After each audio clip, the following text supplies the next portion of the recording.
Hello, my art darlings. Know Art here with another speed coloring. This piece is based off the story of the girl with the green ribbon.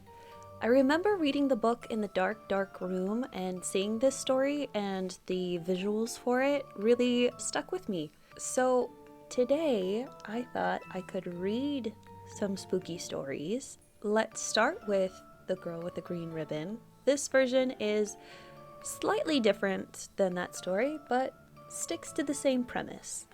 Once there was a pretty little girl, very cheerful and sweet, who always wore a green ribbon tied around her neck.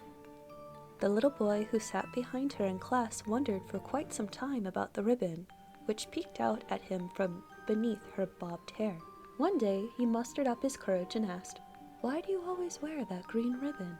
She shyly replied, "If we get married when we grow up, I will tell you." Her shy reply turned out to be quite prophetic. For many years later, all grown up, these two schoolmates did fall in love and were married. On their wedding night, the husband asked again, "My darling, why won't you take off that green ribbon?" His bride guardedly replied, "If we ever have children, my dear, I will tell you." As time went by, the couple had two lovely children, a boy and a girl. And so one day, when he could stand it no longer, the husband again asked, "My dear wife, when will you tell me why you always wear that green ribbon?" The color left her cheeks as she replied, "Husband, please, I'd rather you didn't know, not now. Ask me again when we are old." The husband adored his wife and decided to be content with her answer, as his question had upset her so. Many more years passed. The wife became ill and very frail. At her bedside, her beloved husband kissed her ashen cheek. "My beloved, perhaps you will tell me now, why do you wear that green ribbon?" A tear rolled down her sweet face as she replied, "Forgive me for keeping it from you all this time, my dear. I will show you now why I have always worn it." With that, she untied the green ribbon, and off rolled her head. This next one I'm sure many have heard as well in their youth. I remember learning about this one at day camp. This one is called The Hook.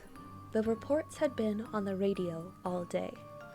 Though she hadn't paid much attention to them, some crazy man had escaped from the state asylum. They were calling him the Hook Man, since he had lost his right arm and had it replaced with a hook. He was a killer, and everyone in the region was warned to keep watching and report anything suspicious. But this didn't interest her. She was more worried about what to wear on her date. After several consultation calls with friends, she chose a blue outfit in the very latest style and was ready and waiting on the porch when her boyfriend came to pick her up in his car.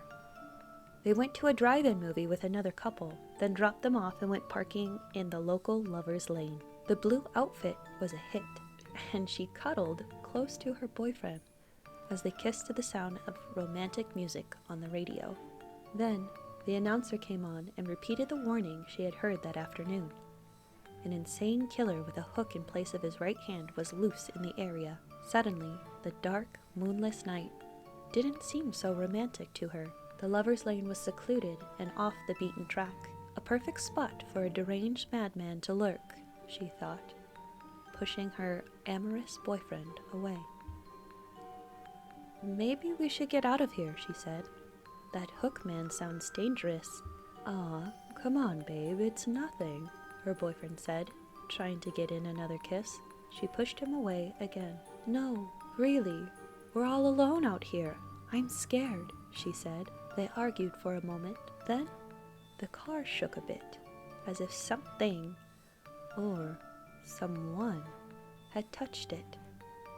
She gave a shriek and said, "Get us out of here now!" "Jeez," her boyfriend said in disgust, but he turned the key and went roaring out of the lover's lane with a screeching of his tires.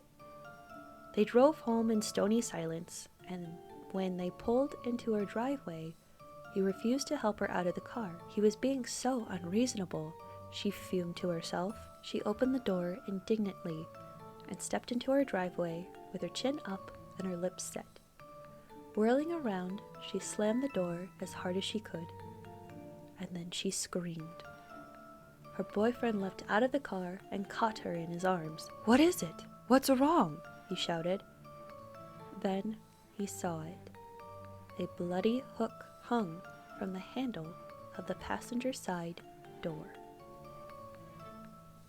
Did you remember that story? I've heard it a couple different ways, so each time it's something different, but it's always the same at the end with the hook on the hand. This one is called The Cabin. A hiker decided to go on a hike by himself, something he was not very used to. The whole day was normal. Trees and bushes engulfed his surroundings. He enjoyed being outdoors in the mountains. Nothing seemed strange to him. That was until he was making his way back to his car. He figured an 8-hour hike was good enough. The sky was already getting dark and he needed to get back fast. What was odd was how much he didn't recognize the trail back. He began to panic. Night had already taken over and all he had was a flashlight and no clue on how to get back. He knew it was already too late and too dangerous to keep going through the perilous forest. He began to worry that he would have no shelter for the night when, almost lucky enough, he stumbled across a broken down cabin. It was dark and seemed like no one had visited it in years, but he knew it was the only place where he could rest until daylight, especially since his flashlight was running out of battery. He knocked on the door a few times, but no one answered, so he let himself in where, strangely enough, a perfect bed fitted for one person awaited him in the center. He knew that if the owner came back, he could explain himself. He was sure that the owner wouldn't mind, or was even probably dead. So he went ahead and got himself comfortable in bed. As he tried to sleep, he couldn't ignore the collection of paintings around the room. Portraits of strange-looking people, all peering at him, each wearing a smile that sent chills up his spine. Not too long after his exhaustion from the hike got the best of him, and he was able to ignore the faces. The next morning, he got up early and was shocked to see that there were no paintings around the room, but windows. This next one is called Who's in My Bed? A father went to say goodnight to his 7-year-old son, very well knowing that if he didn't, his son would have trouble sleeping. It was a nightly routine between them. He entered the dimly lit room where his son waited under his blanket. With the first glance, the father could tell there was something unusual about his son tonight, but he couldn't put his finger on it. He looked the same, but had a grin that drew from ear to ear. "You all right, son?" the father asked. The son nodded, still with a grin, before saying, "Daddy, check for monsters under my bed." The father chuckled a bit before getting on his knees to check, only to satisfy his son. There, under the bed, pale and afraid, was his son, his real son. He whispered, "Daddy, there's someone on my bed." This next one is called A Mother's Call. A daughter was in her room upstairs doing her homework when suddenly she heard her mother call to come down for dinner.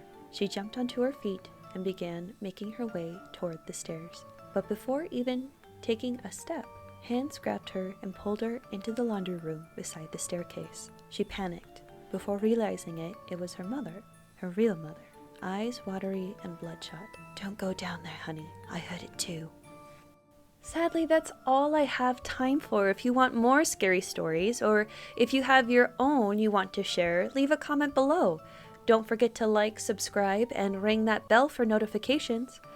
As always, remember to eat well, sleep well, and stay hydrated. Bye!